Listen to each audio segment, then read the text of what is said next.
Good afternoon. आप सब लोगों का एक बार फिर से सक्सेस पॉइंट आईएएस एकेडमी में बहुत बहुत स्वागत है। और कुछ हम लोगों का सलूशन डिले रह गया था, तो आज हम लोग पहले एथिक्स का सलूशन करेंगे, ठीक है। और ये जो एग्जाम आपका हुआ था,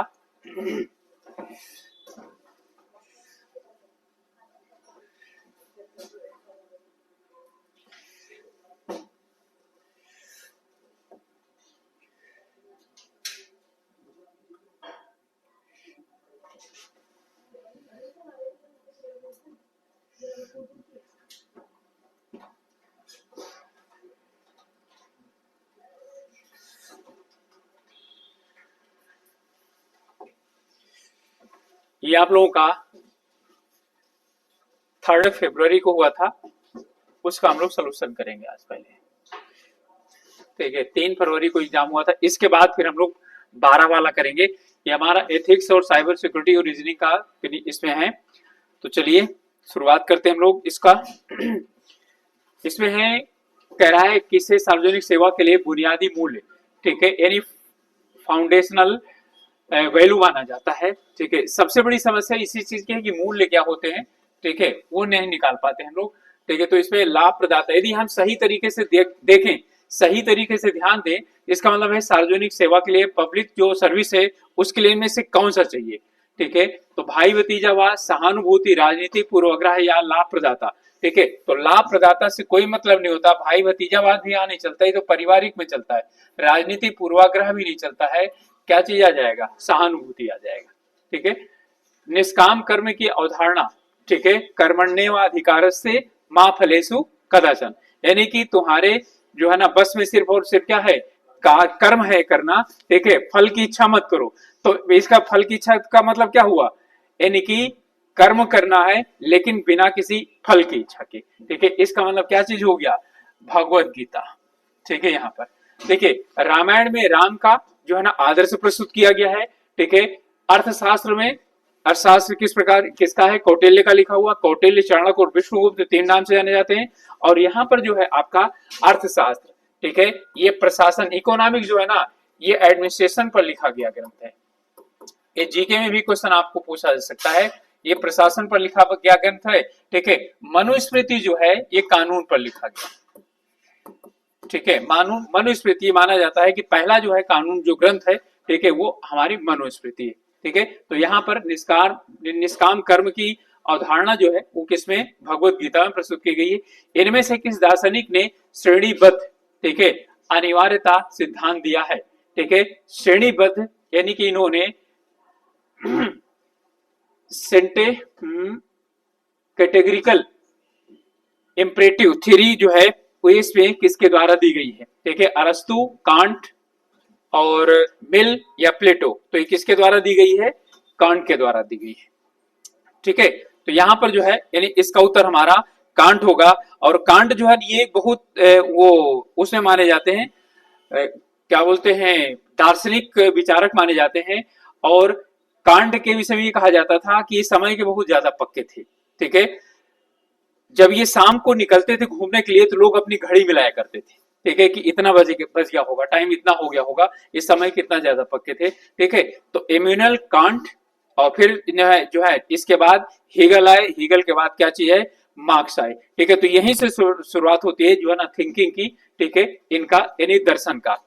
उपयोगितावाद निम्नलिखित में से किस पर केंद्रित है, ठीक है। सबसे पहली बात है उपयोगितावाद, ठीक है, यानी कि यूटिलिटेरियनिज्म, ठीक है। इसका जो जनक है, ठीक है, जनक वो कौन है, उपयोगितावाद का जनक कौन है। और इसमें उपयोगिता का मतलब है उपयोग, ठीक है, यानी कि इनका कुल मिलाकर के जो कहना है वो है अधिक व्यक्तियों का अधिकतम सुख, ठीक है, अधिक व्यक्तियों का अधिकतम सुख, अधिकतम सुख, सुख, यही तो उपयोगितावाद है। यानी कि वो वस्तु जो हमें क्या करती है, अधिकतम सुख प्रदान करती है, वो हमारे लिए उपयोगी है, और जो हमें सुख नहीं प्रदान करती वो अनुपयोगी है, यही उपयोगितावाद है, ठीक है। तो यहाँ पर क्या चीज हो जाएगा, सबसे बड़ी संख्या यही है, अधिकतम व्यक्तियों का मतलब सबसे बड़ी संख्या के लिए सबसे बड़ा भला, ठीक है, यानी कि अधिकतम व्यक्तियों के लिए अधिकतम छूट, greatest good for the greatest number.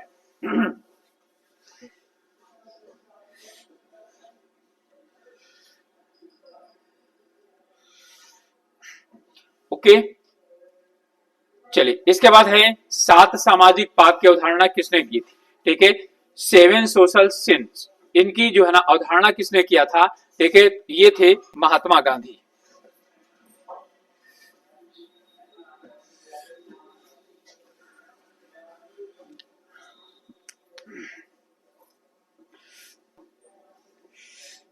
Mahatma Gandhi ने बताया था कि यहां पर जो वो है हमारा समाज है, इस समाज में जो है 7 वस्तुएं क्या करना है, ये की जानी जरूरी है, और यदि वो चीज नहीं पाई जाती हैं, ठीक है, तो वो जो है ना यानी कि अस्वीकार्य है। ठीक है, उस चीज को क्या किया जाएगा? अस्वीकार किया जाएगा। महात्मा गांधी की 1-2 रचनाएं बताइए, किताबें बताइए, कोई याद हो तो।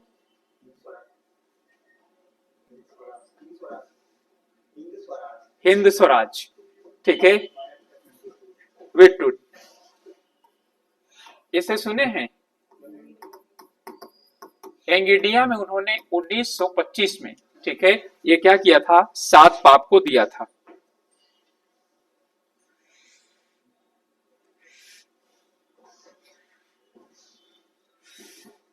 ओके, कई बार ऐसा होता है कि समस्या हो जाती, आते हुए क्या होता है नहीं पता चलता।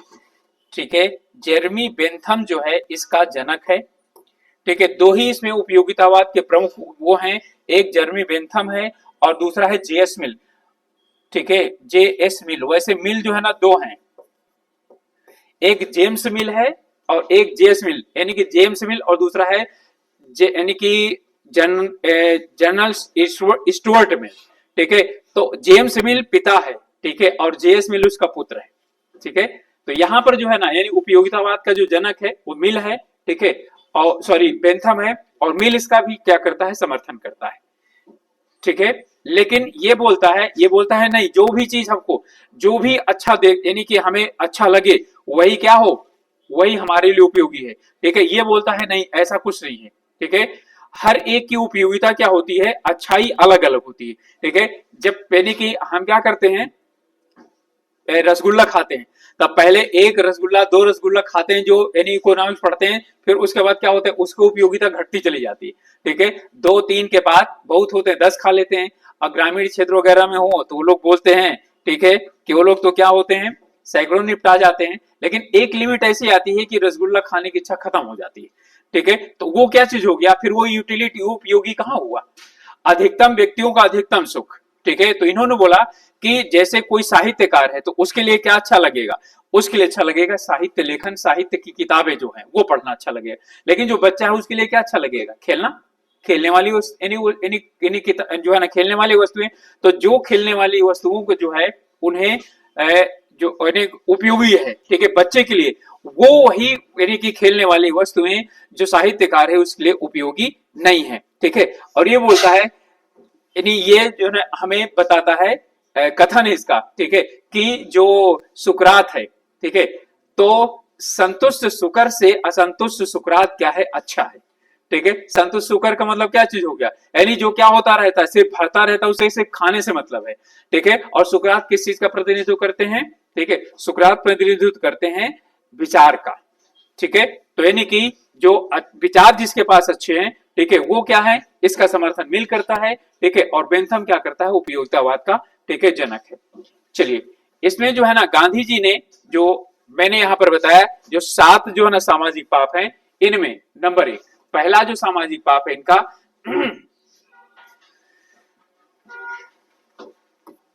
ये है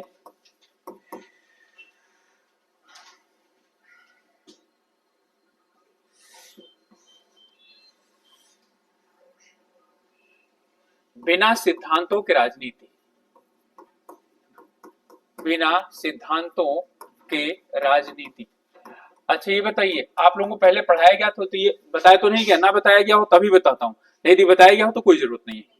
जो 7 पाप बताए हैं, यानी कि यदि राजनीति में सिद्धांत नहीं है, ठीक है, तो क्या है? पाप है, यानी उस राजनीति को नहीं स्वीकार किया जाना चाहिए।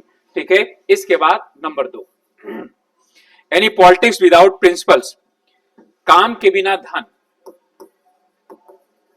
काम के बिना धन, अर्थात आप यानी कि जब तक कर्तव्य नहीं करेंगे, कर्म नहीं करेंगे, ठीक है, तो आपका जो धन एकत्र करेंगे वो चोरी है, ठीक है। यानी कि जो बिना काम के धन क्या करते हैं, कहीं से प्राप्त करना चाहते हैं, वो ये चोरी मानते हैं, और चोरी क्या है, पाप है, ठीक है।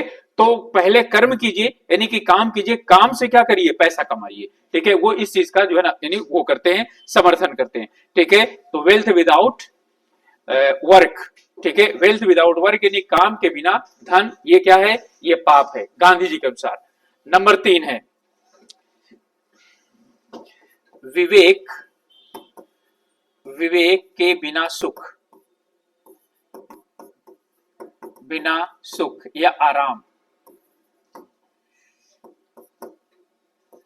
अब यहीं पर जो मैंने अभी मिल का बताया उदाहरण, ठीक है, जानवर क्या होता है, उसका पेट भर जाना चाहिए, फिर वो क्या करेगा, आराम करेगा, ठीक है। तो सुख उसे मिल रहा है जब उसका पेट भरेगा, जब पेट नहीं भरेगा तो वो अपना खूंटा तोड़ेगा, रस्सी तोड़ेगा, और क्या करेगा, उसे ये पता नहीं होता कि मेरा खेत है किसका खेत है, उसे में जाएगा, जो भी उसको चारा मिलेगा वहीं पर वो, ठीक है, यानी कि उसको उपयोग करना शुरू कर देगा।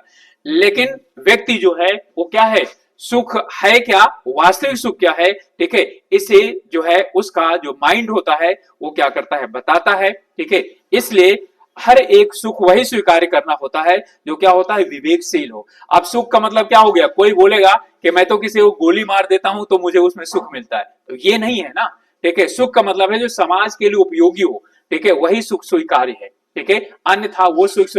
अब जो है ना, यानी कि कोई बोलेगा, किसी की आदत पड़ जाती है शराब पीने की, ठीक है, तो बोलेगा मैं शराब पीऊंगा तो क्या है, वही मेरे लिए सुख है, उसमें विवेक कहाँ है, सुख तो है उसको, ठीक है, लेकिन विवेक नहीं है, ठीक है। लेकिन वो क्या करेगा, समाज को नुकसान पहुंचाएगा, या असामाजिक है, इन्होंने ये बोला। इसके बाद नंबर 4 है हमारा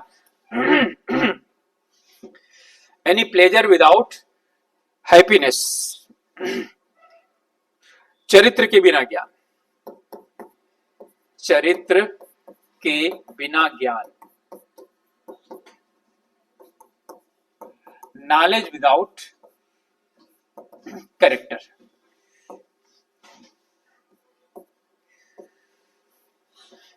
सुकरात क्या कहते हैं, ठीक है, ज्ञान ही क्या है, सत्यता है, अज्ञानता ही क्या है, मृत्यु है। यानी ज्ञान ही जीवन है और अज्ञानता मृत्यु है, यही चीज ये भी बोल रहे हैं, ठीक है, कि ज्ञान बहुत हो लेकिन उसमें क्या हो, उस व्यक्ति में यदि चरित्र ना हो, कैरेक्टर उसका सही ना हो, ठीक है, तो वो ज्ञान किस काम का है, ठीक है।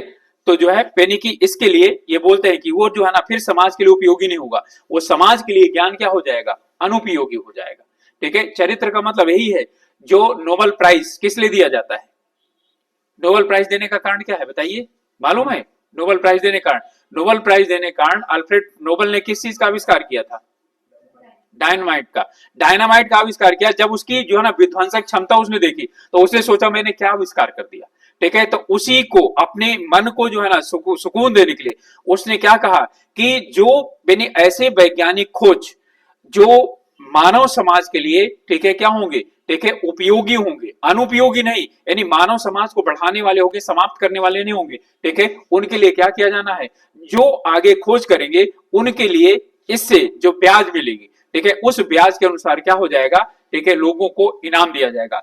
इसलिए ब्याज दर बदलती रहती है, इसलिए हर बार जो वो होते हैं जो नोबेल पुरस्कार दिए जाते हैं उनकी राशि बदलती रहती है, क्योंकि उसका मूलधन तो जमा है, जो यानी एक साल में जितनी राशि मिलती है उसको जो है ना दिया जाता है, यही गांधी जी बोल रहे हैं, ठीक है। उन्हें बहुत दुख हुआ कि मैंने डायनामाइट का जो आविष्कार किया, ठीक है, वो क्या चीज है, वो तो पूरी यानी कि दुनिया को नष्ट करने के लिए, मानवता को नष्ट करने के लिए, ठीक है। इसलिए जो मानवता के लिए क्या ना हो, उचित ना हो, ज्ञान क्या चीज है, सही ना हो, वो ज्ञान क्या है, बेकार है, इनके अनुसार। चलिए 5वां,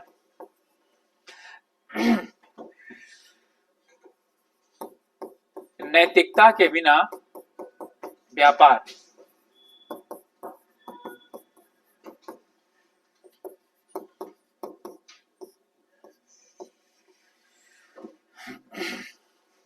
कॉमर्स विदाउट, ठीक है, मोरलिटी। अब देखिए नैतिकता के बिना व्यापार का मतलब क्या हुआ कि जब जो है यानी कि कोई भी व्यापारी है वो क्या करता है, झूठ बोलता है, फटाफट क्या कर लेता है, कसम खा लेता है, ठीक है, कि मैं जितने में लाया हूं दाम के दाम आपको दे रहा हूं। कभी ऐसा संभव है क्या? यही क्या है, यही गलती है। ठीक है, वो बोल रहे हैं कि यानी कि आप क्या करिए, यानी कि नैतिकता लेकर के आइए, ये बोलिए कि मैं सिर्फ इसमें इतना कमा रहा हूं। ठीक है, कसम खाने की कोई जरूरत नहीं है। ठीक है, तो व्यापार का मतलब है ये समाज से संबंधित है सीधा सीधा। ठीक है, तो ये जो है ना, यदि उसमें क्या ना हो, नैतिकता ना हो, मोरालिटी ना हो, ठीक है, तो क्या है, कॉमर्स बेकार है। ओके, इसके बाद नेक्स्ट है हमारा छठवां,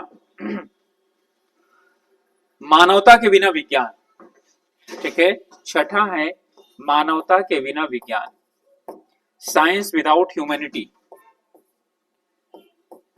मानवता के बिना विज्ञान।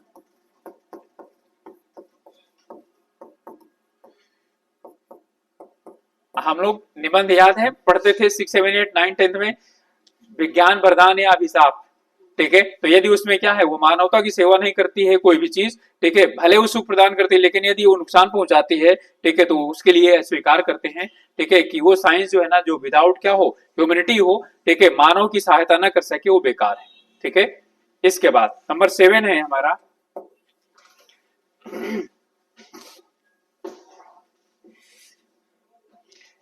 त्याग के बिना धर्म या पूजा, त्याग के बिना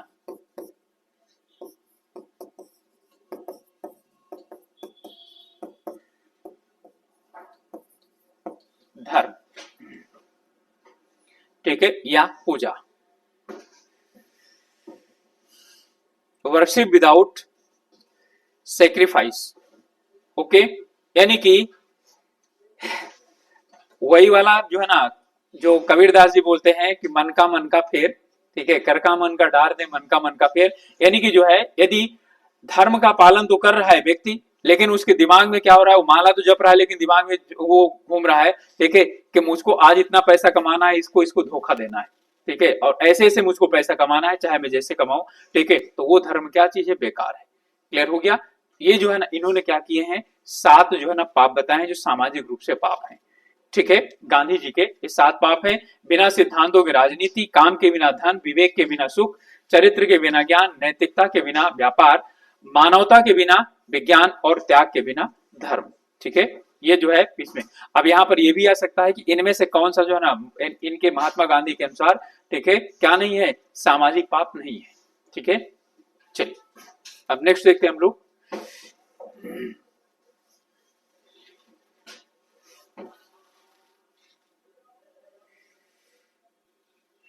कौन सा मूल्य यह सुनिश्चित करता है कि एक सिविल सेवक सत्ताधारी पार्टी की परवाह किए बिना तटस्थ रहता है? तटस्थता जो है ना, ये जो लोक सेवा, यानी लोक सेवा होती है, ब्यूरोक्रेसी होती है, उसकी बहुत बड़ी क्या होती है, पहचान होती है। ठीक है, तो करुणा, निष्पक्षता, साहस या पारदर्शिता, बताइए क्या होगा? करुणा तो जनता के प्रति होनी चाहिए, ठीक है, कार्य करते समय। ठीक है, और साहस क्या होना चाहिए, कोई निर्णय लेने की क्षमता होनी चाहिए। पारदर्शिता तो इसका मतलब क्या चीज है, जो उसको कर्तव्य दिया गया उसे करे। ठीक है, लेकिन जो यहाँ पर बोल रहा है तटस्थ, इसका मतलब क्या चीज है, निष्पक्ष। ठीक है, तो यहाँ पर क्या चीज आएगा, ये निष्पक्ष हो गया। इसके अंतर्गत आता है, जब यानी विदेश वाले आते हैं और भारत में देखते हैं ना ब्यूरोक्रेसी, तो आश्चर्य मानते हैं। ठीक है, तो कि यहाँ की जो ब्यूरोक्रेसी है, वही ब्यूरोक्रेसी किसमें थी, कांग्रेस के शासनकाल में। वही ब्यूरोक्रेसी किसमें हो गई, भाजपा के शासनकाल में। और दोनों जो है ना, यानी में कहीं पर कोई भी करवाहट नहीं है, कुछ नहीं है। ठीक है, शासन अच्छी तरीके से चल रहा है। ठीक है, तो जो है यानी कि ये ब्यूरोक्रेसी की तटस्थता एक बहुत जो है ना, ये सभी करुणा, निष्पक्षता, साहस, पारदर्शिता और तटस्थता, ठीक है, ये इसके गुण है। ठीक है, ब्यूरोक्रेसी के। सुकरात की दार्शनिक जांच की विधि को इस नाम से भी जाना जाता है। ठीक है, तो philosophy of inquiry is known as, ठीक है, डायलेक्टिक मेथड, द्वंदात्मक विधि। ठीक है, डायलेक्टिक मेथड है इनका। ठीक है, द्वंदात्मक विधि, डायलेक्टिक मेथड का मतलब है, इसे बोल रहे हैं वार्तालाप विधि। ठीक है, तो वार्तालाप विधि का मतलब है, इनको माना जाता है किसी भी चीज की जांच, ठीक है, वार्तालाप के माध्यम से होती है। कोई एक पॉइंट है, उस पॉइंट पर क्या करें, मेरा क्या मत है, आपका क्या मत है, आपका क्या मत है, आपका क्या मत है, सभी लोग अपने क्या करेंगे, जब मत देंगे उसके विषय में, मत का मतलब बताएंगे उसके विषय में। ठीक है, तो फिर उसके बाद उसमें से एक निर्णय लिया जाएगा। ठीक है, इसी को क्या कहते हैं, दार्शनिक जांच विधि। ठीक है, तो इनका डायलेक्टिक मेथड है, यानी द्वंदात्मक विधि। ये वाली द्वंदात्मक विधि उसमें मार्क्स में नहीं प्रयोग की जाती, ना हीगल में प्रयोग की जाती है। ठीक है, वहां द्वंदात्मक विधि अलग है। ठीक है, वहां उत्पादन के साधन और किन चीज को महत्व दिया जाता है, वो द्वंद्वात्मक विधि है। और यहाँ पर क्या चीज है, किसी भी निर्णय पर पहुंचने के लिए, ठीक है, क्या जरूरी है, वार्तालाप जरूरी है। ठीक है, वार्तालाप जब होगा तो अपने आप क्या हो जाएगा, उसका कोई ना कोई हल निकल करके आएगा। इसके बाद है स्वर्ण माध्य सिद्धांत किसके द्वारा प्रतिपादित किया गया। ठीक है, तो स्वर्ण माध्य जो है ना, सुकरात, एपिक्यूरियस, अरस्तु या प्लेटो।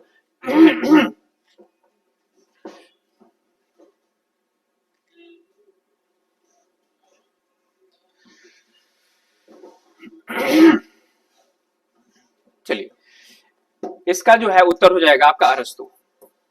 ठीक है, स्वर्ण माध्य, ठीक है, स्वर्ण माध्य ये दो चीजें बताता है।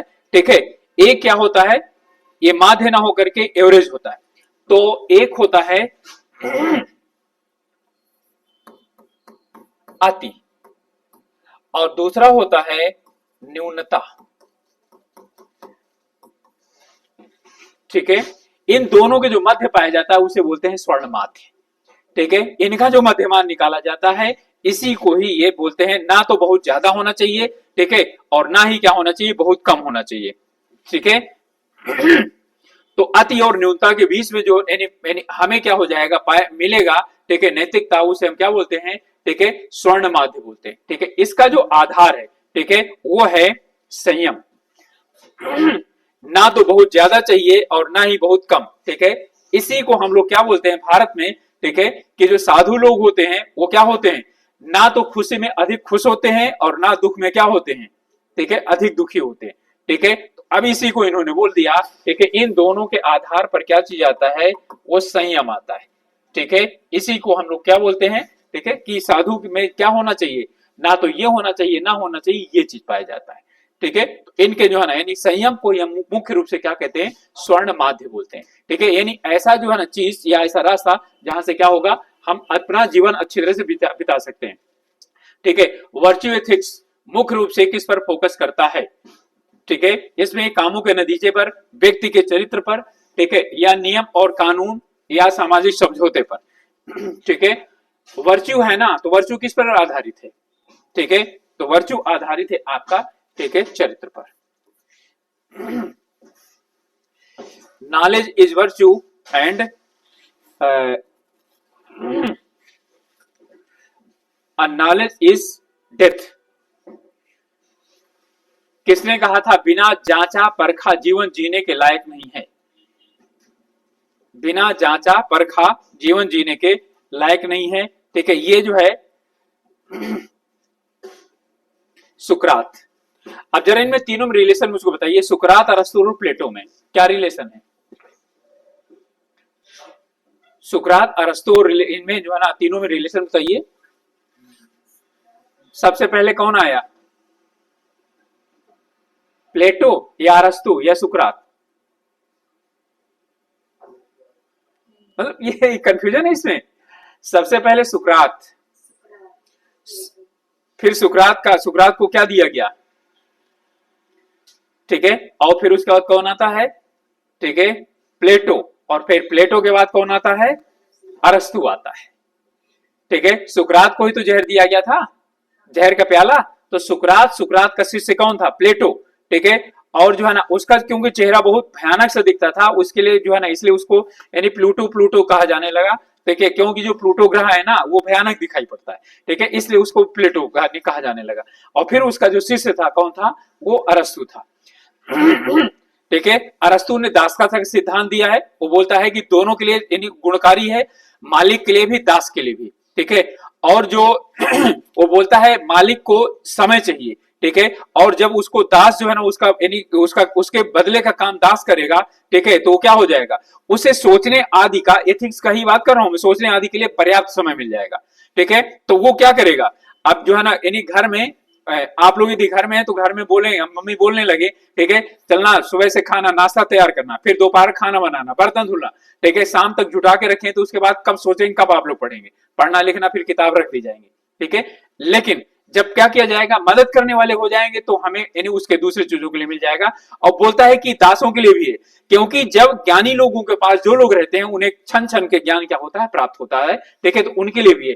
वो रेडिट नहीं बोलता है, वो बोलता है कि जो दास है ना वो दासता समाप्त हो सकती है। ऐसा नहीं कि दास का पुत्र दास होगा, फिर उसका पुत्र दास होगा, उसका पुत्र दास होगा, ऐसा कोई चीज बात नहीं करता। ठीक है, चलिए। और जो यानी कि जो प्लेटो है, ठीक है, वो जैसे हमारा जो है ना भारत में चार वो है ना वर्ण, ठीक है, ब्राह्मण, क्षत्रिय, वैश्य और चतुर्श्रेणी, ठीक है, उसी तरह से वो बोलता है, वही चीज बताता है। ठीक है, कि यानी समाज में क्या होते हैं, चार चीजें पाई जाती हैं और चार वर्ग पाए जाते हैं। ठीक है, एक वर्ग पाया जाता है जो बौद्धिक वर्ग होता है, जो दिमाग से सोचता है, काम करता है। ठीक है, दूसरा वर्ग पाया जाता है, ठीक है, जो राज्य की रक्षा करता है, उसे हम क्षत्रिय बोलते हैं। ठीक है, यानी सेना में भर्ती होते हैं। तीसरा जो होता है वो राज्य को क्या करता है, यानी कि खाद्यान्न की आपूर्ति करता है, उसी को हम लोग क्या बोलते थे, व्यापार, वैसे बोलते थे। ठीक है, और एक चौथा वर्ग होता है जो क्या करता है, इन सभी को, ठीक है, अपने अपने कार्य करने में मदद देता है। ठीक है, जो चतुर्श्रेणी होता है। तो यानी कि यही कॉन्सेप्ट यहां पर भी था। ठीक है, तो चार श्रेणियां वो बताता है। ठीक है, और उसके लिए क्या करता है, अलग अलग के लिए शिक्षा की व्यवस्था करता है। ठीक है, एप्टीट्यूड, ठीक है, यहां पर है कैप का मॉडल का मतलब क्या है। ठीक है, तो एप्टीट्यूड में जो है ना कैप, कैप का मतलब है, ये फुल फॉर्म है इसका, कॉग्निटिव, अफेक्टिव, बिहेवियरल। ठीक है, इसमें जो है हमारा ये इसका होगा।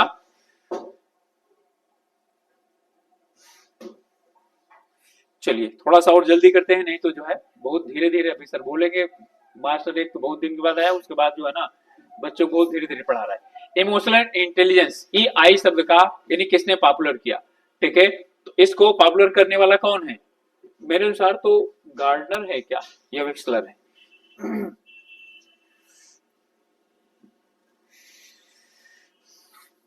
चलिए ये है, ठीक है, गोलमैन, डेनियल गोलमैन।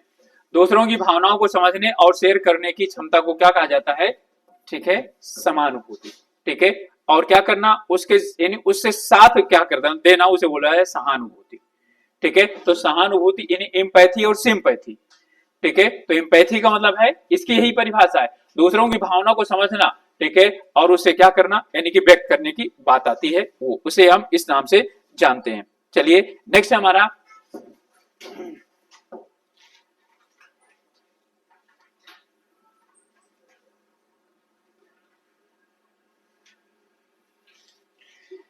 समझना बुझाना एक तरीका है। ठीक है, किस तरह का तरीका है, एथिक्स में कोई यानी कि एक आध ही एक दो क्वेश्चन ही होंगे जिसमें समझने की जरूरत है, जो थियोरेटिकल है। बाकी सब सामान्य तौर पर क्या है, प्रैक्टिकल वाले जो आसानी समझ में आ जाते हैं। बताइए, बदलाव लाने के लिए मजबूर करना, तो मजबूर करना तो समझाना बुझाना होगा। ठीक है, सोच और व्यवहार में बदलना, सजा देना, ये भी नहीं होगा, सामाजिक अलगाव ये भी नहीं होगा, ये तो सजा है। ठीक है, तो क्या चीज बचा, सिर्फ ये सोच और व्यवहार को क्या करना, बदलने की कोशिश करना, वही होता है समझाना बुझाना। ठीक है, इसके बाद है इमोशनल इंटेलिजेंस का कौन सा कंपोनेंट अपनी भावनाओं को कंट्रोल करने से जुड़ा हुआ है, आत्म जागरूकता, आत्मनियमन, सामाजिक कौशल और प्रेरणा। आत्मनियमन, ठीक है, लीजिए, सेल्फ रेगुलेशन। इसके बाद है कॉग्निटिव डिसोनेंस थ्योरी, किसके द्वारा विकसित की गई, ओके, लियोन फेस्टिंगर, इनके द्वारा विकसित की गई थी। ठीक है,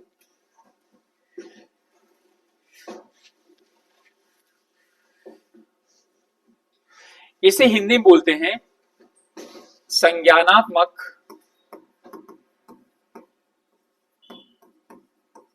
असंगति, संज्ञानात्मक असंगति, इसे हिंदी में बोला जाता है। अब इसी से हिंदी से क्या हो जाएगा, हमें शब्द पता चल जाएगा। ठीक है, इसका मतलब ये चीज आता है, इसका मतलब है कि जब हमारे विश्वास में, ठीक है, और सिद्धांतों में व्यावहारिकता नहीं होती है, ठीक है, तो हमारा मन क्या होता है, परेशान रहता है, ये बात है। यानी कहने मतलब ये है कि जो सच बोलता है, वो बोलते हैं ना, आराम से जाकर के अपने घर में सोता है, दूसरे दिन आराम से उठता है, लेकिन जो झूठ बोलता है, चोर होता है, ठीक है, तो वो हमेशा जिंदगी भर पकड़े जाने की उसमें क्या रहती है, सोच रहती है, यही बोला इन्होंने, ये बोला है। ठीक है, बोला है संज्ञानात्मक असंगति, यानी कि जो हमारा जो ज्ञान के अनुसार जो सही है, ठीक है, यदि वो कार्य हो रहा होता है तो हमारा मन क्या होता है, संतुष्ट रहता है, और जैसे ही उसके अनुसार क्या होता है, उसमें असंगति पाई जाती है, तो मन परेशान रहता है, फिर हमें शांति नहीं प्राप्त होती। ये इन्होंने नहीं बताया था इस चीज का। चलिए, लोक सेवा के प्रति सकारात्मक रवैये की विशेषता क्या है, उदासीनता, नहीं, बिल्कुल नहीं हो सकता है। ठीक है, सत्ता की चाह, ये भी नहीं हो सकता है, निराशावाद, ये भी नहीं हो सकता। अब एक ही बचा, हो गया, ठीक है, तो क्या चीज हो जाएगा, लोक कल्याण के प्रति प्रतिबद्धता, ठीक है, ये हो जाएगा। इनमें से कौन सा राजी करने में सॉफ्ट पावर का एक उदाहरण है, आर्थिक प्रतिबंध, सैन्य बल, सांस्कृतिक प्रभाव या कानूनी धमकियां। ध्यान रखिएगा, सॉफ्ट पावर का उदाहरण, और क्या चीज करने के लिए, राजी करने के लिए, ठीक है, बताइए, सैन्य बल या आर्थिक प्रतिबंध, सांस्कृतिक प्रभाव या कानूनी धमकियां। पक्का, चलिए, सांस्कृतिक प्रभाव, ठीक है, क्योंकि सैन्य बल तो सीधा क्या हो गया, दंड देना हो गया, ठीक है, अमेरिका भारत के ऊपर क्या हमला नहीं करेगा, ठीक है, आर्थिक प्रतिबंध उसने क्या किया है, सभी जगहों पर लगा दिया, वो भी क्या चीज है, एक प्रकार से दंड है, ठीक है, और फिर इसके बाद कानूनी धमकियां क्या चीज है, ये सॉफ्ट पावर के अंतर्गत नहीं आती, तो क्या रह गया, सांस्कृतिक प्रभाव, ठीक है, यानी कि क्या बोलते हैं, भारत का जो संबंध है, ठीक है, वो किससे, नेपाल से ज्यादा है, भूटान से ज्यादा संबंध है, ठीक है, क्योंकि वो क्या चाहिए, हिंदुइज्म को फॉलो करते हैं, ठीक है, और जो है यानी कि जो जैसे बांग्लादेश का है, तो बांग्लादेश का इस समय पाकिस्तान से ज्यादा वो चीज हो गया, क्योंकि वो इस्लामिक कंट्री है, ठीक है, तो इनकी ये कुल मिलाकर यही चीज है, क्योंकि उनका संस्कृति का क्या है, एक दूसरे में प्रभाव, तो सॉफ्ट पावर उसके अंतर्गत आ जाता है, ठीक है। चलिए नेक्स्ट है हमारा, भावनात्मक बुद्धिमत्ता एक सिविल सेवक की मदद करती है, ठीक है, क्या करने के लिए, अधीनस्थों को हेर फेर करने में, ये बिल्कुल गलत है, ठीक है, तनाव को प्रतिबंधित करने और संघर्षों को संभालने में, कठिन कार्यों से बचने में, ठीक है, और राजनीतिक लाभ प्राप्त करने के लिए। यदि सही तरीके से देखें तो क्या चीज हो गया, अपने आप ही कट गया, अब सिर्फ क्या चीज बचा, एक बचा, ठीक है, तो कठिन कार्यों से क्या सिविल सेवक को बचना चाहिए क्या, नहीं, ठीक है, उसे उसका सामना करना है, राजनीतिक लाभ वो कभी प्राप्त करने की सोच नहीं सकता, ठीक है। इसके बाद है स्टीरियोटाइपिंग, एक बाधा है किसमें, ठीक है, ठीक है, किसमें बाधा है, स्टीरियोटाइपिंग, निष्पक्षता में बाधा है, ठीक है, स्टीरियोटाइपिंग का मतलब ये होता है, ठीक है, कि किसी को जानबूझ करके फायदा पहुंचाने की बात करना, ठीक है, वो स्टीरियोटाइपिंग के अंतर्गत आता है।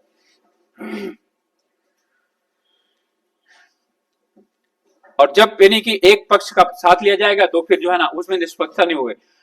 नोडल समिति की सिफारिशें किससे संबंधित है, ठीक है, पुलिस सुधार, बैंकिंग सुधार, शिक्षा सुधार और सार्वजनिक जीवन में मानक, ठीक है, तो ये जो है हमारा सार्वजनिक जीवन में मानक, इससे संबंधित है। ये पुलिस सुधार और शिक्षा सुधार से तो है ही नहीं है, ठीक है, बैंकिंग सुधार से भी नहीं है, और जो है ना पुलिस सुधार से नहीं, यानी शासन में ईमानदारी का अर्थ क्या है, तकनीकी कौशल, नैतिक मानकों का पालन, तेजी से निर्णय लेना, ठीक है, या उच्च शिक्षा। बताइए क्या होना चाहिए, क्या तकनीकी कौशल ईमानदारी लाता है क्या, पहले जब तकनीकी नहीं तो शासन नहीं होता था, तेजी से निर्णय लेना ईमानदारी के अंतर्गत नहीं आता, उच्च शिक्षा भी नहीं आता, क्या चीज आ गया, नैतिक मानकों का पालन करना, ठीक है। भारत में केंद्र स्तर पर भ्रष्टाचार की जांच के लिए कौन संस्था जिम्मेदार है, केंद्रीय स्तर पर, ठीक है, कौन है, ठीक है, केंद्रीय सतर्कता आयोग, सीवीसी, सॉरी हाँ सीवीसी, ठीक है, इसकी जो स्थापना हुई थी वो 1964 में हुई थी, ठीक है, 11 फरवरी, ठीक है, 1964 में के संथानम समिति बनी थी, उसकी जो है ना रिकमेंडेशन पर क्या हुआ था, ठीक है, इसको इसका वो क्या, अब नीति आयोग क्या काम है, फटाफट यहीं पर देख लेते हैं, नीति आयोग क्या कहता है, ठीक है, नीति आयोग क्या है, NIITI, ठीक है, तो नीति आयोग जो है ना वो ये क्या है, ये भारत में किस तरह से विकास किया जाना चाहिए उसके लिए थिंक टैंक है, ठीक है, इन योजनाएं बनाने काम करता है। वित्त आयोग क्या करता है, 280 के अंतर्गत, ठीक है, वित्त का बंटवारा केंद्र और राज्यों के मध्य कितना कितना होगा ये पता है, ठीक है, अभी जो है ना याद है, अभी आप लोगों का जो है ना जीएस का क्वेश्चन बनेगा, ठीक है, 16वें वित्त आयोग ने क्या किया है, अपना रिकमेंडेशन दिया था, ठीक है, 16वें वित्त आयोग के अध्यक्ष कौन है, रिकमेंडेशन में केंद्र को राज्य को कितना पैसा दिया गया, ये जीएस में क्वेश्चन पूछा जा सकता है, ठीक है, तो कितना कितना दिया है बताइए, राज्यों को कितना दिया है, 49% या 48%, ठीक है, इसे आप लोगों को देखना चाहिए, 51% क्या दिया हुआ है, 51 से लेकर के 52% कर दिया है, ठीक है, कारण क्या चीज है, क्योंकि जम्मू कश्मीर को यानी स्टेट नहीं है, वो क्या चीज हो गया, वो केंद्र सरकार के अंतर्गत आ गया है, केंद्रीय उसके अंतर्गत आया है, ठीक है, और 48% किसके लिए किया है, राज्यों के लिए किया है, ठीक है, और कोई पनगढ़िया करके है ना, वही क्या है इसके अध्यक्ष थे,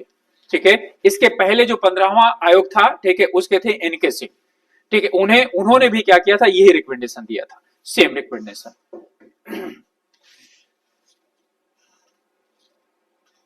ओके, चलिए इसके बाद विधि आयोग का जो काम है, ठीक है, वो लॉस यानी कि कानून से संबंधित जो है वो अपनी रिकमेंडेशन देने का होता है। भारतीय सिविल सेवकों के लिए आचार संहिता मुख्य रूप से किसके लिए है, बताइए किसके लिए है? व्यक्तिगत विकास के लिए, व्यवहार को नियंत्रित करना और ईमानदारी बनाए रखना, वेतन वृद्धि, राजनीतिक संबद्धता, ठीक है, ये सब क्या चीज हो गए? व्यवहार को नियंत्रित करना और ईमानदारी बनाए रखना, ठीक है, सिविल सेवकों के लिए आचार संहिता की बात हो रही है।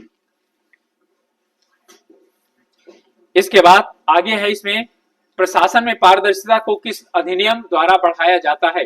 ठीक है, शासकीय गोपनीयता अधिनियम, सूचना का अधिकार अधिनियम, आईटी अधिनियम, ठीक है, और या जो ना पीएमएलए अधिनियम। देखिए जो आईटी अधिनियम आया है वो 2000 में आया है, ठीक है, और आरटीआई वाला क्या आया है, 2005 में आया है, और आपका क्या हो जाएगा, यही वाला उत्तर होगा। पारदर्शिता, तो पारदर्शिता कौन लाता है? ये लाता है, ठीक है। जो आईटी अधिनियम वो क्या है, सजा देने के लिए है, ठीक है, और पीएमएलए ये भी तो सजा देने के लिए। बताइए ये यानी कहां पर है, ये पीएमएलए जो यानी वो है कोर्ट बनाए जाते हैं, इसमें किसका मुकदमा चलता है? नहीं मालूम, इसलिए नहीं मालूम क्योंकि अभी हमारा उत्तराखंड स्वच्छ छवि का है, ठीक है। जो विधायक या सांसद होते हैं, ठीक है, उनका जो है ना, जिन्हें मनी लॉन्ड्रिंग का जो केस चलता है वो यहीं पर इस कोर्ट में चलता है, ठीक है। जिनको जो है ना यानी कि वो मिलता है, जैसे वो है क्या बोलते हैं, लालू जी हैं, तो लालू जी का केस भी यहीं पर चला था, यानी उनके ऊपर जो भ्रष्टाचार वगैरह के जो केस चलते हैं, क्योंकि जल्दी उनके लिए निर्णय आए, ठीक है। और आप लोग मालूम है ना कितने जो है ना यानी कि कितने की सजा हो जाने के बाद फिर वो चुनाव नहीं लड़ सकते हैं? कितने साल? 2 साल। 2 साल या 2 साल से यानी ज्यादा वो यदि क्या हो गया किसी भी व्यक्ति पर, जिस व्यक्ति पर सजा हो जाती है, ठीक है, फिर वो 7 साल के लिए चुनाव नहीं लड़ सकता है, उस पर रोक होती है, ठीक है।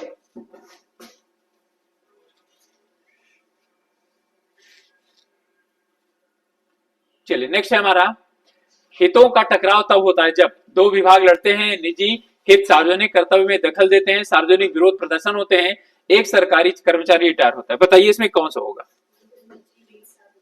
बस, ठीक है। यहां पर क्या चीज है, क्योंकि ये इनसे कोई मतलब ही नहीं है, ठीक है। यदि हम जनरली समझें तो आसानी से, विसल ब्लोइंग का मतलब क्या है, ठीक है। देखिए ये है भ्रष्टाचार या अवैध जो है ना, विसल का मतलब है सीटी, तो सीटी बजाने वाला क्या होता है, वो जो गार्ड खड़ा रहता है, तो गार्ड सीटी कब बजाता है बताइए? या जो वहां पर चौराहे पर जो पुलिस वाला खड़ा रहता है सीटी कब बजाता है? जब कोई नियम का उल्लंघन करता है, ठीक है। इसका मतलब है जहां पर भ्रष्टाचार आदि या अवैध गतिविधियां हो, ठीक है, उसके विषय में जो जानकारी प्रदान करता है उसे बोलते हैं विसल ब्लोअर, ठीक है, उसे विसल ब्लोअर कहा जाता है, ठीक है, नहीं सीटी बजाने वाला। और कई लोग ऐसे हैं जो इस कार्य को करते हैं, ठीक है, जब उनका नाम खुल जाता है तो क्या हो जाता है, बेचारे मारे जाते हैं, ठीक है। उसका नहीं यही होता है, उनका हाल यही होता है, ठीक है। बोलते हैं कि इन्हें हमारी यही शिकायत की थी, इसे को निपटा दो, ठीक है। सार्वजनिक सेवा में जवाबदेही किसे रोकने के लिए की जाती है? जरूरी है इनोवेशन, सत्ता का दुरुपयोग, दक्षता या प्रमोशन? जवाबदेही, तो क्या चीज? सत्ता का दुरुपयोग रोकने के लिए। सिविल सेवाओं में गुमनामी, ठीक है, के सिद्धांत का मतलब क्या है? रिकॉर्ड से नाम छिपाना, सार्वजनिक श्रेय लिए बिना पर्दे के पीछे से क्या करना, कार्य करना, शैक्षिक योग्यता का खुलासा करना, या सार्वजनिक शिकायतों को नजरअंदाज करना? ठीक है, तो क्या चीज हो जाएगा, यही वाला तो है, ठीक है, विसल ब्लोअर की तरह हुआ ये, ठीक है, यानी कि सार्वजनिक तौर पर नहीं आना, ठीक है, ऊपर से पीछे रह करके क्या करना, कार्य करना, ठीक है।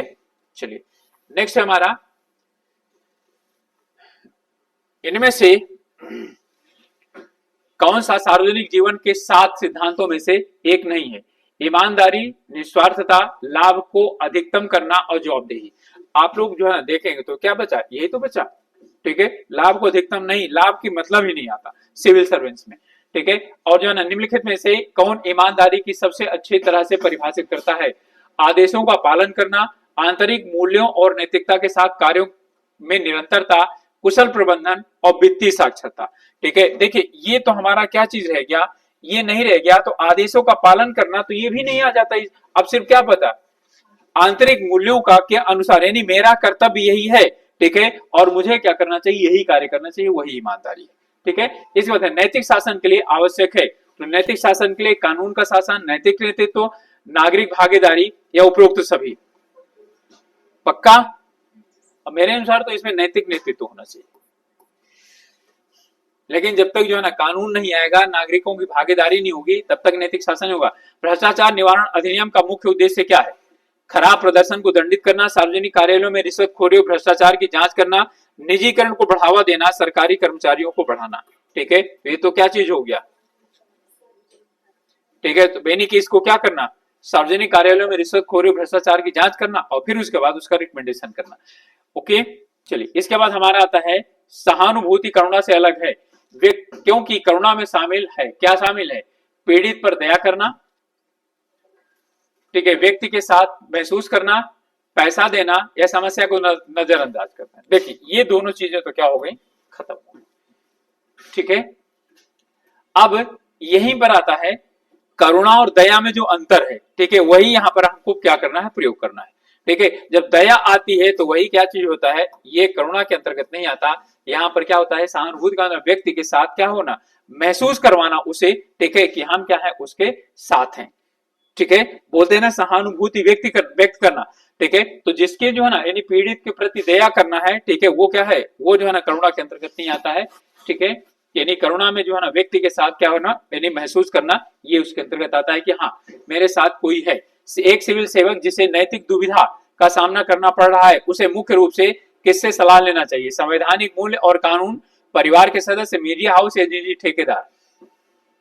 अब यहां पर किससे लेना चाहिए बताइए? निजी ठेकेदार से, मीडिया हाउस से, किससे लेना चाहिए? संवैधानिक मूल्य और कानून, यानी संवैधानिक मूल्य क्या कहते हैं, ठीक है, और कानून क्या कहता है, ठीक है, उसे क्या है, ठीक है, उसके अनुसार परिवार, उसका परिवार का मैटर परिवार तक है। ठीक है, उसके उसमें नहीं आता है। चलिए नेक्स्ट हमारा साइबर सिक्योरिटी में CIA ट्रायड। ओके, यहां पर बोल रहा है ये CIA ट्रायड के अंतर्गत यहां पर जो आपका आई है, ठीक है, तो आई के अंतर्गत क्या आता है? तो आई के अंतर्गत आता है इंटेग्रिटी। ठीक है, ये आता है। चलिए इसका फुल फॉर्म बताइए जरा मुझको।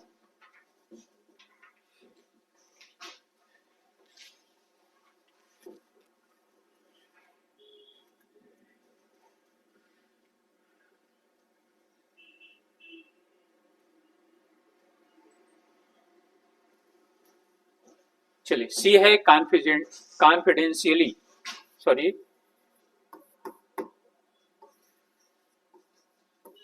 कॉन्फिडेंशियलिटी। ठीक है, आई का हो गया आपका इंटेग्रिटी। ठीक है, और जो ए है वो है अवेलेबिलिटी, ये वही पीछे वाला है।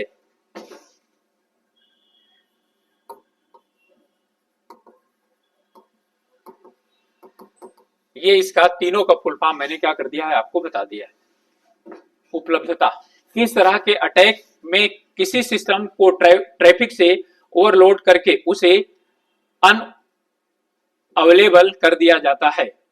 ठीक है, फिशिंग, स्कूपिंग या स्किनिंग या denial of service, DOS।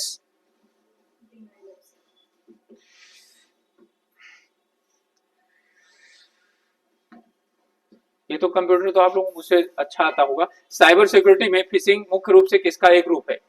Technical hacking, social engineering, ठीक है, हार्डवेयर फेलियर, ठीक है, या इनक्रिप्शन। देखिए ये जो है ना टेक्निकल नहीं है, यहाँ पर फिशिंग है। ठीक है, तो फिशिंग किस में आता है? ठीक है, तो इसमें आता है यानी कि सोशल इंजीनियरिंग के अंतर्गत आता है। यहीं से ज्यादातर वो होता है, ईमेल के द्वारा भेजा जाता है, मैसेज के द्वारा भेज दिया जाता है। ठीक है, कौन सा मेलवेयर यूजर की फाइलों को लॉक करने और चाबी के लिए पेमेंट मांगने के लिए डिजाइन किया गया है? ठीक है, कहीं पर है वो रैनसमवेयर। ठीक है, इसी को बोलते हैं ना, वो क्या बोलते हैं, अपहरण करने के बाद क्या मांगते हैं? फिरौती। तो ये क्या है, यही है रैनसम। ठीक है, तो फिरौती, तो इसके लिए जो है ना ये वायरस क्या होता है? ठीक है, वो यानी कि फाइल को इनक्रप्ट करने का काम करता है। ठीक है, वर्म क्या करता है, अपने आप को बढ़ाता चला जाता है। ठीक है, और ट्रोजन हॉर्स क्या होता है? हाँ, ये वायरस के प्रकार है। ठीक है। इसमें है कंप्यूटर नेटवर्क में फायरवॉल का मुख्य रूप से उपयोग किसके लिए किया जाता है, ठीक है। ये जो है ना ट्रैफिक मॉनिटरिंग और फिल्टरिंग के लिए, ये वाला है ना, ठीक है। यानी कि ये क्या करता है, दोनों को, आने वाले ट्रैफिक को, जाने वाले ट्रैफिक को, दोनों की जांच करता है, ठीक है। और ये हार्डवेयर और सॉफ्टवेयर दोनों के फॉर्म में हो सकता है, ठीक है। फायरवॉल पकड़ के जला देता है, ठीक है। इंटरनेट पर कम्युनिकेशन को सुरक्षित करने के लिए किस प्रोटोकॉल का इस्तेमाल किया जाता है, देखिए HTTP का क्या होता है, इस्तेमाल होता है, लेकिन यहां पर क्या चीज है, सुरक्षित रखने के लिए, तो कौन सा होता है, HTTPS का उपयोग होता है, ठीक है। अब मुझे आप लोग ये बताइए HTTPS का कोड नंबर क्या दिया जाता है, कोड कितना दिया जाता है, मुझे लगता है शायद 343 दिया जाता है, ठीक है, इसको कोड नंबर, ठीक है, HTTPS का। और HTTP मुझे HTTP 80 है, HTTP को 80 दिया जाता है कोड, ठीक है।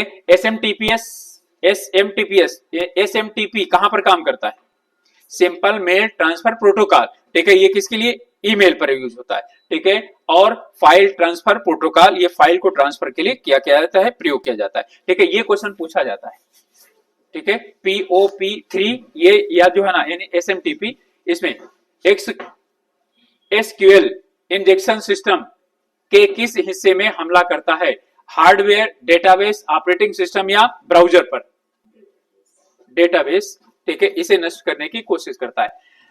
VPN का पूरा नाम क्या है, वर्चुअल प्राइवेट नेटवर्क, ठीक है। जो बोलते हैं कि आप यानी कि यहां पर अपना मोबाइल चलाएंगे, अपना वो चलाएंगे VPN के द्वारा, ठीक है, लेकिन आपकी जो लोकेशन दिखाई पड़ेगी वो कहीं दूसरे देश से दिखाई पड़ेगी, यही है वर्चुअल प्राइवेट नेटवर्क, ठीक है। तो आप इसमें जो है ना यानी प्राइवेट रूप से यानी कोई भी वो कर सकते हैं। इनमें से कौन सा, ठीक है, एसिमेट्रिक एनक्रिप्शन का एक क्या चीज है, उदाहरण है,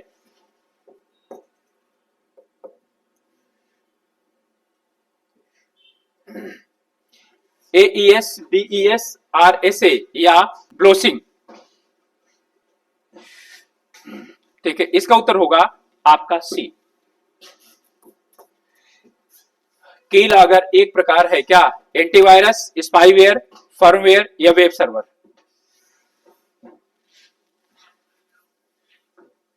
कीलॉगर क्या है बताइए,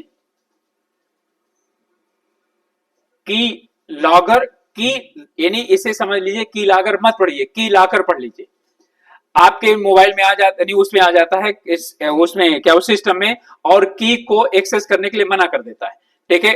यानी कंप्यूटर तो खुल जाएगा लेकिन आपका कीबोर्ड नहीं चलेगा, ठीक है। तो ये क्या होगा बताइए, क्या ये एंटीवायरस होगा क्या, नहीं होगा, ठीक है। क्या ये फर्मवेयर होगा क्या, नहीं। वेब सर्वर नहीं होगा, अब क्या आ गया, स्पाईवेयर, एंटीवायरस है ये, सॉरी वायरस है ये, ठीक है। यानी कि ये की को लॉक करते हैं, जैसे अभी आप लोगों ने बताया ना वो रैंसम मांगता है, ठीक है। तो ये क्या करता है, ये की को लॉक कर देता है, ठीक है। और आगे जो है ना बोलता है कि जो है आपको क्या करना है, इसके लिए ये वाला करिए तब क्या हो जाएगा, की खुलेगी आपकी। चलिए नेक्स्ट है हमारा, भारत में साइबर कानून किस भारतीय अधिनियम द्वारा, अभी मैंने ऊपर बताया है, ठीक है, कौन, IT एक्ट 2000, यही बताया ना, ठीक है। और IT एक्ट 2000 में उसके बाद क्या किया गया है, 2019 में से क्या किया गया है, रिव्यू किया गया है, ठीक है। फिर से उसे वो किया गया है। जीरो डे वल्नरेबिलिटी शब्द का अर्थ क्या है, 0 दिनों में ठीक किया गया बग, डेवलपर को पता न होने वाली सॉफ्टवेयर की कमी, एक पुराना सुरक्षा पैच या अत्याधुनिक सुरक्षित सर्वर, ठीक है। ध्यान रखिएगा 0 डे वल्नरेबिलिटी, ठीक है, क्या है, डेवलपर को यदि पता ना हो और क्या चीज है कि सॉफ्टवेयर में क्या कमी है, ठीक है, उसे क्या करता है, ये है।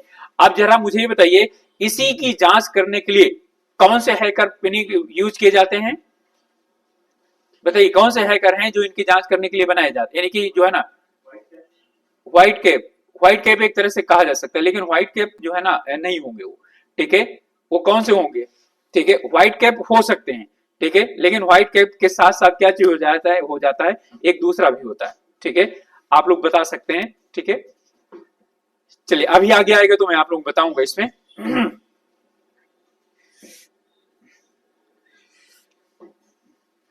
ठीक है, चलिए वो जो है ना वो होते हैं ब्लू हेड है क्या। चलिए नेक्स्ट हमारा, अच्छा, ग्रीन हेड हैकर क्या होते हैं? ये है इसमें यानी कि ब्रूट फोर्स अटैक कहां पर यूज किए इस्तेमाल किया जाता है? हार्डवेयर चुराने के लिए, पासवर्ड क्रैक करने के लिए, ईमेल भेजने के लिए, या ट्रैफिक मॉनिटर करने के लिए? पासवर्ड क्रैक करने के लिए।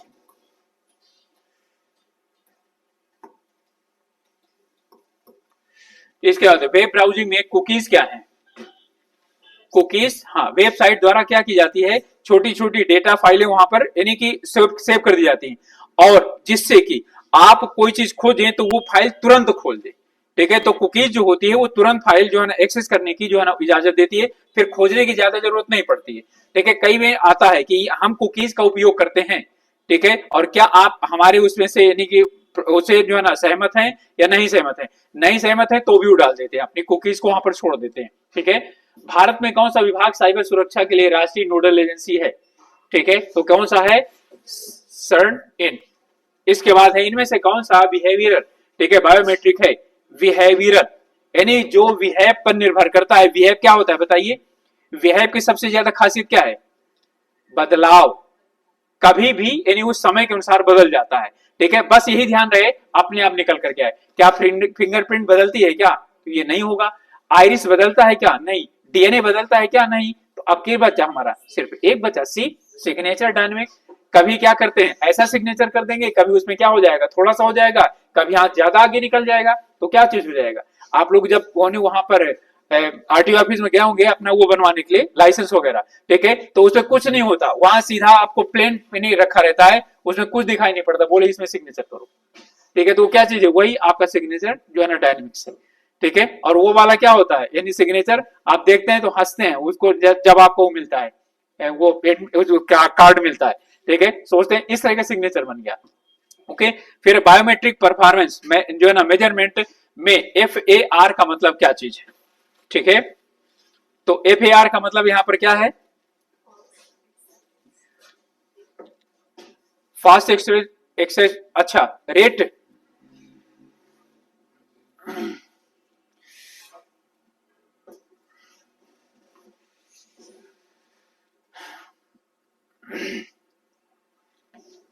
चलिए, ये है फास्ट एक्सेप्टेंस रेट, ये होता है इसका।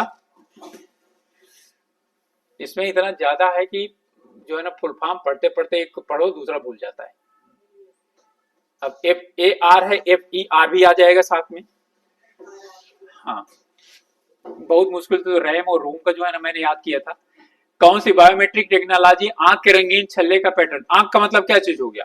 ठीक है, रेटिना या आइरस, यही दोनों चीजें आएंगी, तो यहाँ पर कौन से होगा बताइए? रंगीन की बात कर रहा है तो रेटिना नहीं है। ठीक है, तो क्या चीज हो गया आपका? Iris recognition. ठीक है, और वह पॉइंट जहां फॉल्स, ये देखिए FAR FRR आ गया, फॉल्स एक्सेप्टेंस रेट और फॉल्स रिजेक्शन रेट, ठीक है, मिलते हैं, उसे क्या कहा जाता है? ठीक है, उसे क्या कहा जाता है? इक्वल एरर रेट, EER कहा जाता है। ठीक है, जहां दोनों मिलते हैं वो EER जो है ना यानी कहा जाता है। ठीक है, अब इसी पर डिपेंड करता है फॉल्स एक्सेप्टेंस रेट और जो है ना रिजेक्शन रेट। ठीक है, फॉल्स रिजेक्शन रेट जितना यानी FAR ज्यादा होगा उतना ही क्या होगा? FAR ज्यादा होगा। ठीक है, कहने मतलब ये है, कई बार जब आप लोग क्या करते हैं वहां पर जाते हैं उसमें वो अपना ATM डालते हैं तो क्या कर देता है? रिजेक्ट कर देता है, बोलता है कि नहीं, ठीक है, ये नहीं, रिकॉग्नाइजेशन नहीं हो रहा है। ठीक है, तो यानी उसी को रिकॉग्नाइजेशन, यदि क्या होगा, जितना वो एक्सेप्टेंस ज्यादा होगा। कई बार आप लोग जब एग्जाम देने जाते हैं तो वो उसका चेकिंग करते हैं बायोमेट्रिक। ठीक है, बोलते हैं कि इसमें उंगली लगाइए, अंगूठा लगाइए, लगाते हैं नहीं आता है, फिर बोलते हैं और साफ करके लगाइए। ठीक है, ये वाला नहीं चल रहा है तो ये वाला लगाइए। ठीक है, तो यही तो है। ठीक है, क्योंकि उसे क्या कर रहा है? एक्सेप्ट नहीं कर रहा है। ठीक है, और वहीं पर क्या चीज हो जा रहा है? रिजेक्ट कर रहा है। ठीक है, तो वो यानी दोनों मिलकर के क्या हो जा रहे हैं? काफी ज्यादा हो जा रहे हैं। ठीक है, जिसके कारण क्या चीज है? इक्वल एरर रेट, यानी कि दोनों मिलकर के हाई हो गया। 100% से जैसे ज्यादा हो जाता है तो वो मना कर देता है। ठीक है, और जैसे क्या होती है, दोनों कम हो जाते हैं, ये कम हो जाता है, तो उसके बाद एक्सेप्ट कर लेते हैं, वो बोलते हैं ठीक हो गया आपका, जाइए। ठीक है, इस बात किस बायोमेट्रिक विशेषता को बहुत यूनिक माना जाता है और यह उम्र के साथ नहीं बदलती? बताइए। आवाज, हाथ की ज्यामिति, चाल, क्या नहीं बदलती? आइरिस नहीं बदलती। ठीक है, आजकल फॉर्म भरने में लिए होने लगा ना वो फोटो कैप्चर ऑनलाइन, जिस समय फॉर्म भर रहे हो लाइव, हाँ, तो लाइव इसी के आधार पर तो होता है। पहले बोलता है कि आप क्या करिए, आधार कार्ड अपलोड करिए, और फिर उसके बाद बोलता है कि पलक झपकाते हुए आइरिस चेक करवाइए, ठीक है, रिकॉग्नाइज कर लेता। अब उसके बाद कुछ चीज नहीं रह जाता, अब बहुत ज्यादा यानी कि फिर समस्या नहीं रह जाती है, ठीक है। इनमें म्यूनिटिया पॉइंट्स किस बायोमेट्रिक से जुड़ा हुआ शब्द है, आवाज से, फिंगरप्रिंट से, चेहरा पहचान से, या इन जो है ना हस्ताक्षर से, ठीक है। तो क्या चीज है, ये पॉइंट्स होते हैं वो फिंगरप्रिंट में होते हैं, ठीक है, फिंगरप्रिंट में होते हैं। 80 से कम मैच करते हैं तो क्या हो जाता है, ठीक है, 80 पॉइंट के 80 एन के करीब होते हैं, ठीक है। तो उसमें जो है ना जब यानी मैच हो जाते हैं काफी, तभी आगे जाने देता है, नहीं तो उसको मना कर देता है। कौन सा बायोमेट्रिक तरीका सबसे कम दखल देने वाला होता है, फिंगरप्रिंट, आइरिस स्कैन, चेहरे की पहचान, या डीएनए सैंपलिंग। DNA sampling. चलिए इसके बाद है की स्ट्रोक डायनेमिक्स, एक प्रकार है क्या है, फिजियोलॉजिकल बायोमेट्री, बिहेवियरल डायोमेट्री, और जो है ना नेटवर्क सुरक्षा टूल, या डेटाबेस का प्रकार। की स्ट्रोक डायनेमिक्स, ठीक है, ये चेंज होता है तो बिहेवियरल जो है ना बायोमेट्रिक होता है।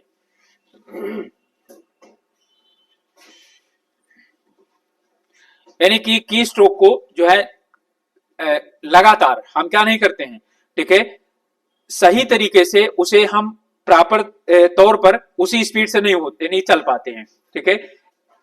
जितना 1 मिनट में टाइप कर लेते हैं क्या उतना अगले 1 मिनट में टाइप कर पाते हैं क्या, उसी की बात कर रहा है ये, ठीक है। इसके बाद बायोमेट्रिक्स में एनरोलमेंट किस चीज की प्रक्रिया है, किसी यूजर को डिलीट करना, किसी यूजर की शुरुआती टेम्पलेट स्टोर करना, वायरस के लिए स्कैन करना, या डिवाइस को रिसेट करना।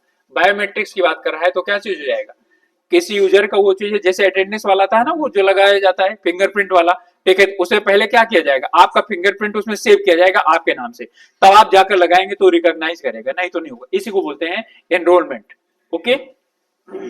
चलिए नेक्स्ट हमारा आइरिस स्कैन में आमतौर पर कौन सी लाइट इस्तेमाल की जाती है, ठीक है, तो इसमें इस्तेमाल की जाती है नियर इंफ्रारेड, ठीक है, नजदीक जो है ना ला करके वो इंफ्रारेड छोड़ी जाती है ना, वो यहां पर लगाता है, फिर जो है ना यानी कि बोलता है सामने देखो, ठीक है।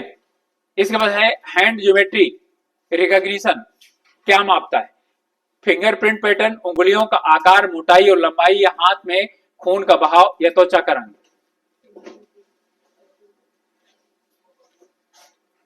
ठीक है।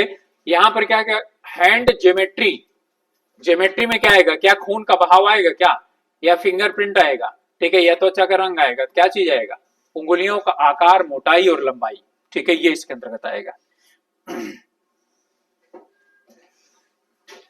चलिए बायोमेट्रिक्स में लाइवनेस डिटेक्शन क्या है, यह पता लगाना कि सेंसर चालू है या नहीं, यह पक्का करना कि बायोमेट्रिक सैंपल असली इंसान का है या फोटो का, यानी कि फोटो का नहीं, ओके। ध्यान रखिएगा लाइवनेस डिटेक्शन वही जो अभी आप लोगों ने बताया, ठीक है, कि यानी कि लाइव जो है ना अपलोड हो रहा है, ठीक है, तो वहां पर क्या है फोटो का नहीं आप कर सकते हैं, ठीक है। और इसलिए बोला जाता है क्या चीज कि पलक को क्या करना है, झपकाना है, तभी वो क्या करेगा, रिकॉग्नाइज करेगा, ठीक है, और यानी फोटो पलक झपका नहीं सकती, ठीक है, इसलिए यहां पर क्या हो जाएगा, ये हो जाएगा, यानी कि रियल में मानव है, फोटो नहीं है वो, ये यानी कि ये वाला इसका उत्तर हो जाएगा। आजकल स्मार्टफोन में सबसे ज्यादा कौन सा बायोमेट्रिक इस्तेमाल होता है, कौन सा इस्तेमाल होता है, हाँ तो फिंगरप्रिंट होता है, तो जो है ना फिंगरप्रिंट ये हो गया, अब फेस हो या ना हो लेकिन फिंगरप्रिंट सब ज्यादा होता है, ठीक है। स्मार्टफोन में रेटिना स्कैनिंग किसका पैटर्न एनालाइज करता है, आंख की सतह का, आंख के पीछे की खून की नसों का, पलकों का, या पुतली की साइज का। ध्यान रखिएगा रेटिना की बात कर रहा है, तो रेटिना क्या है, पुतली की साइज नहीं होता ना, ये किसका होता है, आइरिस का होता है। आइरिस क्या करता है, पुतली की साइज को करता है। पुतली की जो साइज होती है वो कभी नहीं चेंज होती, बचपन से जब बच्चा पैदा होता है उससे लेकर के और फिर बाद तक ये सेम रहती है। तो पुतली का जो होता है वो उसके लिए होता है, और इसके लिए क्या आएगा, ठीक है, आंखों के पीछे खून की जो नसें होती, क्योंकि रेटिना के पीछे खून की नसें ही तो होती हैं, ठीक है, उन्हें क्या किया जाता है, उन्हें ही यहां पर इनमें से कौन सा वॉइस बायोमेट्रिक का नुकसान है, आप बताइए। वॉइस यानी कि उसकी नुकसान है, कई बार होता है कि आप अपने जो है ना फ्रेंड को या घर वालों को फोन करते हो और उधर से क्या होता है, या सोई से नहीं उठ करके तुरंत फोन उठाया तो यानी कि पूछ लेते हैं सो रहे थे क्या, ठीक है, और या तो फिर क्या चीज हो गया, आवाज भारी से लग रही तो क्या पूछते हैं, ठीक है, कि क्या चीज है, जुकाम है क्या, और फिर ये खोल के नहीं देगा, ठीक है, आवाज जैसे बदल गई, कम धीमी भी हो गई, तो फिर क्या करेगा, ये नहीं देगा। ये इसकी सबसे बड़ी कमी है। ठीक है, समझ में आ गया होगा ना आप लोगों को। ठीक है, आईटेक 2000 की धारा 66C किससे संबंधित है? ठीक है, इसमें जो है पहचान चोरी करना, वो वेरी गुड। ठीक है, ये 66C जो है ना, पहचान चोरी करने के लिए सजा। इसके बाद धारा 66 के तहत यानी कि साइबर आतंकवाद के लिए, साइबर आतंकवाद जहां पर भी आता है तो क्या चीज है, आजीवन कारावास की बात है। यहाँ पर यानी साइबर सुरक्षा में हनी पॉइंट्स का इस्तेमाल किसके लिए किया जाता है?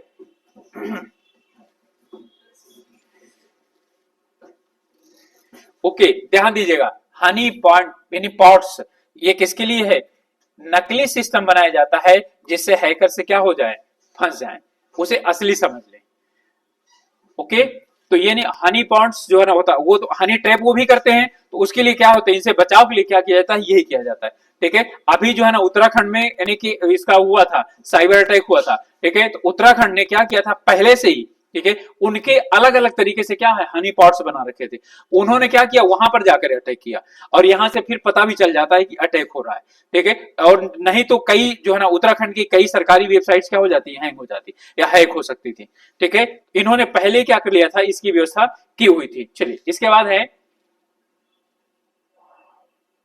इनमें से कौन सा एक स्वायरलेस यानी सुरक्षा प्रोटोकॉल का प्रकार है?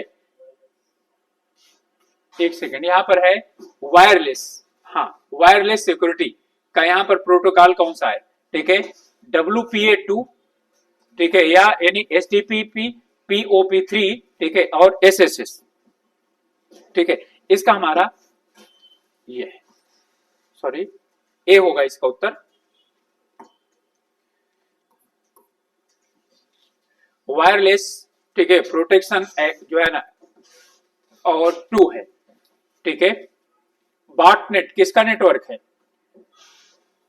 ठीक है, कंप्यूटर का हैकर द्वारा कंट्रोल किए गए कंप्यूटर का, लीगल सॉफ्टवेयर का, या हाई स्पीड राउटर का?